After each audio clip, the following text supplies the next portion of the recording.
A knot of dust, dry wood, and failed hopes.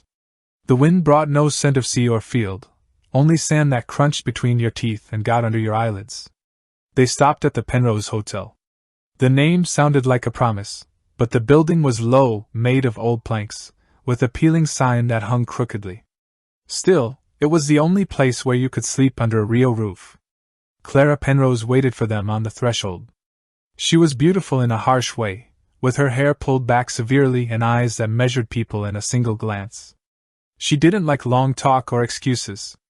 In Dustwater, business was conducted with an iron hand or not at all. 25 cents per person, she said curtly. 50 for the room. Catherine understood immediately. 50 cents a night was too much. Joseph took out his money and counted it again, as if their order could change the sum. It couldn't. The three of us will sleep in one bed, Catherine said calmly. Clara Penrose shrugged. It wasn't the first time. The room was clean. Too clean, a sign that people didn't often pass through or didn't stay long. A large bed, a small table, an oil lamp, and a window through which dust entered even when it was closed. Night in that room was an exercise in survival. All three slept in the same bed, pressed against each other to generate the warmth that the thin wooden walls dissipated. Sometimes someone else would appear, a cowboy with dirty boots, a silent gunslinger, a gold seeker with hollow eyes. Clara crammed them into the same room for a few extra cents. They all slept close together, no questions asked, no stories told. In the morning, the strangers left, leaving behind only the smell of smoke and dust. Catherine's cough did not leave her there either.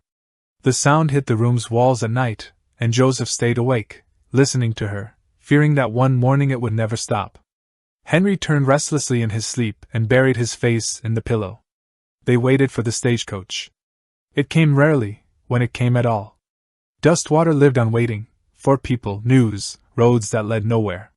Time didn't flow. It settled like dust over everything, over clothes, over hopes, over Catherine's sick lungs. On the day the stagecoach stopped in front of the hotel, the dust rose like a curtain. The horses were tired. The driver did not smile. Clara Penrose stepped out onto the porch and watched the scene with a cruel neutrality.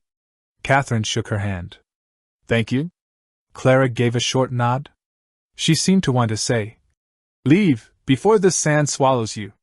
Joseph put his bag on his shoulder. Henry looked back for a moment at the building that had been a shelter, not a home. Then they boarded. The stagecoach started. The Penrose Hotel was left behind, small and dusty, as it had always been,